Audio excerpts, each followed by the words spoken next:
వాడి తండ్రిలా నేల తల్లి కథలను అన్నలాగా అన్నదాతల సమస్యలను గళం ఎత్తి వినిపించిన అరుదైన కళాకారులు ఆయన. ఆర్ నారాయణమూర్తి గారు ప్రజల కోసం ఎన్నో ఒడిదుడుకులు ఒత్తిడిని దాటుకొని నిజాయితీతో సినిమాలు చేసి మన తెలుగు చలనచిత్ర రంగానికి తనదైన ప్రతిభతో వ్యక్తిత్వంతో ఒక స్ఫూర్తిగా నిలిచారు. ప్రజల కోసం, మార్పు కోసం, ప్రజా చైతన్యం కోసం తన సినిమాల ద్వారా నిరంతరం శ్రమిస్తూ ఉండేటువంటి ప్రజా కథానాయకుడు, people star Shri R Narayanamurthy గారిని మాట్లాడవలసిందిగా రిక్వెస్ట్ చేస్తున్నాము. నారాయణమూర్తి గారిని మాట్లాడవలసిందిగా ప్రార్థిస్తున్నాము.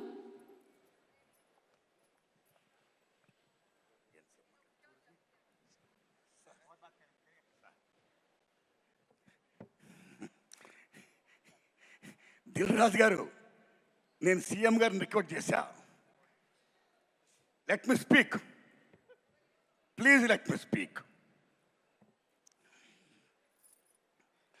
మిత్రులారా, గత 13 ఏళ్లుగా సినిమా ఇండస్ట్రీలో నంది అవార్డ్స్ ఎప్పుడు ఇస్తారని ఎదురుస్తున్న సినిమా ఫిల్మ్లకి ఇవ్వలా. అలాంటిది daring and dashing hero Krishna గారి అభిమాని మన daring and dashing CM Revanth Reddy గారు అవార్డ్స్ మేము ఇస్తున్నామని చెప్పి గత సంవత్సరం ప్రారంభించి అమోఘంగా జరిపించి మళ్ళా ఇప్పుడు అమోఘంగా జరిపిస్తూ తెలుగు సినిమా ఇండస్ట్రీ ఉనికిని గుర్తించి గౌరవించి ఇంతమంది కళాకారుల్ని సగర్వంగా హానర్ చేస్తున్నందుకు సెల్యూట్ సార్. తెలంగాణ రాష్ట్ర ముఖ్యమంత్రి రేవంత్ రెడ్డి గారికి, డిప్యూటీ సీఎం బట్టి విక్రమార్క గారికి, కోమరెడ్డి వెంకటరెడ్డి గారికి, చూపల్లి గారికి, దిల్ రాజు గారికి, జూరీ సభ్యులకి అందరికీ వందనాలు. మిత్రులారా, గద్దర్ గారి గురించి చెప్పాలి. గద్దర్ గారు బ్రహ్మం ఒక్కటే పరబ్రహ్మం ఒక్కటే అన్న అన్నమాచార్యులుగా ప్రజా వాగ్గేయకారుడు. ఎవడబ్బ సొమ్మను కులుకుతున్నావు రామా అని దేవుణ్ణే ప్రశ్నించిన భక్త రామదాసు లాంటి ప్రజా వాగ్గేయకారుడు Gaddar.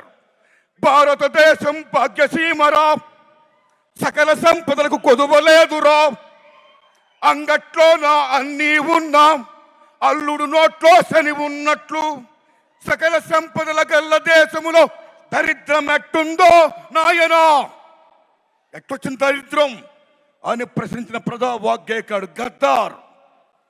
Is people's legend, is one of the best communicator in the world, like Paul Robeson. అలాంటి ప్రజా వాగ్గేయకారుడు పేరు మీద ఈ మహానుభావుడు అవార్డు ఇవ్వడం సెల్యూట్. అస్సాంలో మీరు భూపేన్ హజారికా పేరు వినే ఉంటారు. గొప్ప సింగర్, గొప్ప మ్యూజిషియన్, పీపుల్స్ వాగ్గేయకారుడైన. మీరు నమ్మండి మిత్రులలో, ఆయన అక్కడున్న రాష్ట్ర ప్రభుత్వం ఎంత గౌరవిస్తుందంటే మహాత్మా గాంధీ గారి ఫోటో, అంబేద్కర్ గారి ఫోటో, సీఎం గారి ఫోటోతో పాటు భూపేన్ హజారికా ఫోటో పెడతారు అక్కడ. అది అక్కడున్న ప్రభుత్వం ఆయనకి ఇచ్చే వాల్యూ, అది ప్రజలిచ్చిన వాల్యూ. అలా ఇక్కడ ఏ కాకతీయ అవార్డో, ఏ 1000 స్తంభాలు కూడా అవార్డో కాకుండా గద్దర్ పేరు మీద అవార్డు ప్రకటించినందుకు తెలంగాణ రాష్ట్ర ప్రభుత్వానికి నేను హృదయపూర్వకంగా ధన్యవాదాలు చెప్తున్నాను. Thanks a lot sir.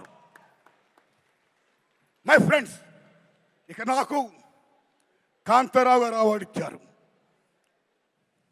ఉమ్మడి మద్రాసు రాష్ట్రంలో చెన్నై రాజధానిగా ఉన్నప్పుడు కోస్తాంధ్ర రాయలసీమ దగ్గర ఉండడం వల్ల చాలామంది అక్కడున్న కళాకారులు పాఠాపులకు వచ్చారు. తెలంగాణ దూరం ఉన్న వాళ్ళు అంతగా రాలేదు, కానీ కొద్దిమంది వచ్చారు. అందులో నెంబర్ 1 కాంతారావు గారు, ఓ ప్రభాకర్ రెడ్డి గారు, ఓ త్యాగరాజు గారు. Like that.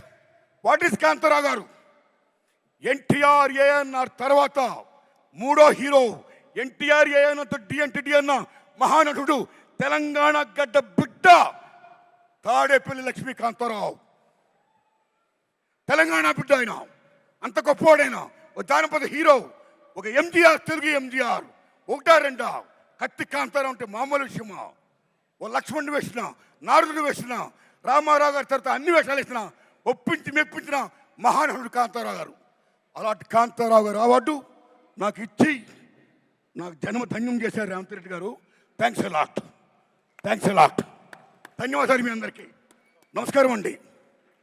నమస్కారం సార్. అయ్యా, ఈ దశలో నా విజ్ఞప్తి, చంద్రబాబు నాయుడు గారు మీకు దండం పెడుతున్నాం. చాలా పెద్దవారు మీరు. ఇక్కడ రేవంత్ రెడ్డి గారు దూసుకెళ్ళిపోతున్నాడు.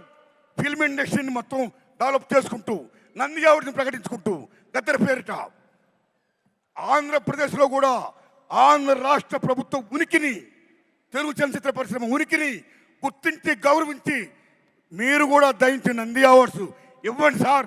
ఇండస్ట్రీని ఎంకరేజ్ చేయండి సార్. మీ దండం పెడతాం సార్. థ్యాంక్స్ అండి. Thank you sir. Thank you thank you so much ఆ నారాయణమూర్తి గారు. Next special award Raghupathi Venkaiah award.